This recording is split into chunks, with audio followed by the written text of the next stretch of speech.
मंत्री बैठी हुई हैं महिला और बाल विकास की।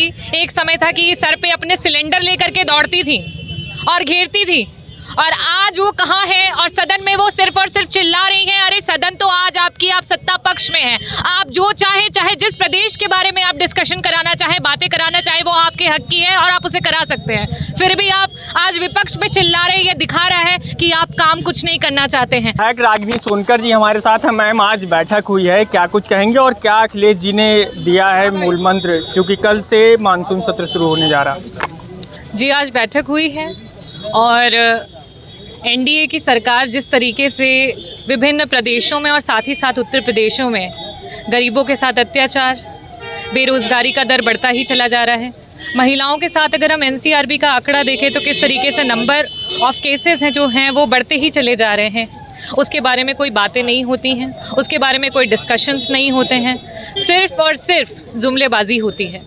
तो उन्हीं बातों पे, उन्हीं मुद्दों पे हम सरकार को घेरने वाले हैं और उनसे जवाब मांगने वाले हैं। मणिपुर और हरियाणा के मामले को लेकर भी समाजवादी पार्टी कुछ चर्चा करेगी, क्योंकि वहाँ पर भी भारतीय जनता पार्टी की सरकार है। बहुत सेंसिटिव मुद्दा है और महिलाओं के लिए जिस तरीके से महिलाओं के साथ हुआ, देश को शर्मसार करने वाला मुद्दा है और मुझे लगता है कि बहुत ही ज़रूरी है कि उस मुद्दे को यहाँ पे लाया जाए। पीएम की चुप्पी को लेकर क्या कुछ कहेंगी?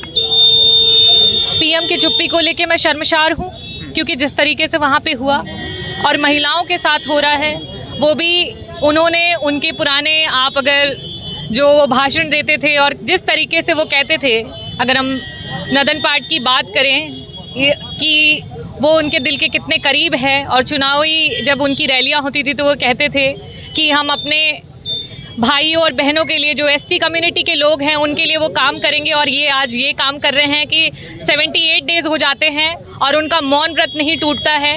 और जब इस प्रकार की वीडियोज़ आती हैं, महिलाओं की आबरू छिन्न भिन्न हो जाती है, उसके बाद जाकर के वो बोलते हैं और वो भी विभिन्न राज्यों से कंपेयर करते हैं।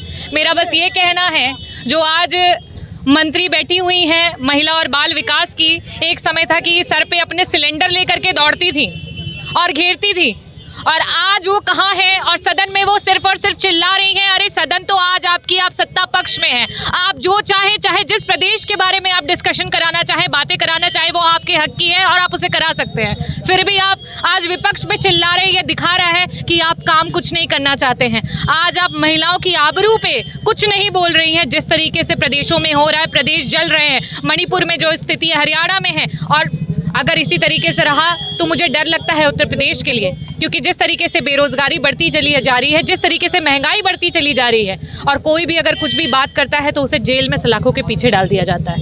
तो ये लोकतंत्र की तो जो हत्या आए दिन होती चली जा रही है, हमें लगता है कि इस पे मीडिया भाइयों से भी मैं अनुरोध करूंगी, बहनों से अनुरोध करूंगी कि जो विपक्ष की आवाज़ है उसे एक एक घर तक पहुंचाया जाए, कि जो ये बदहाली हो रही है, इस सरकार को किस तरीके से उखाड़ फेंकना है, उसकी योजना को अच्छी तरीके से बनाया जाए और देश में और प्रदेश में खुशहाली के लिए काम किया जाए। बिल्कुल। तो ये रागिनी सोनकर जी हैं, जिनका साफ तौर पर कहना है कि जिस तरह से देश और प्रदेश में हालात हैं, उसको देखते हुए जनता की बदहाली को लेकर ध्यान में रखते हुए सरकार को काम करना चाहिए। वहीं उन्होंने कहा है कि सोमवार को जिस तरह से मानसून सत्र की शुरुआत होने जा रही है और इस सदन में समाजवादी पार्टी पूरे दमखम के साथ जनता की आवाज़ को उठाने का काम करेगी। लखनऊ से नवभारत टाइम्स ऑनलाइन के लिए संदीप तिवारी।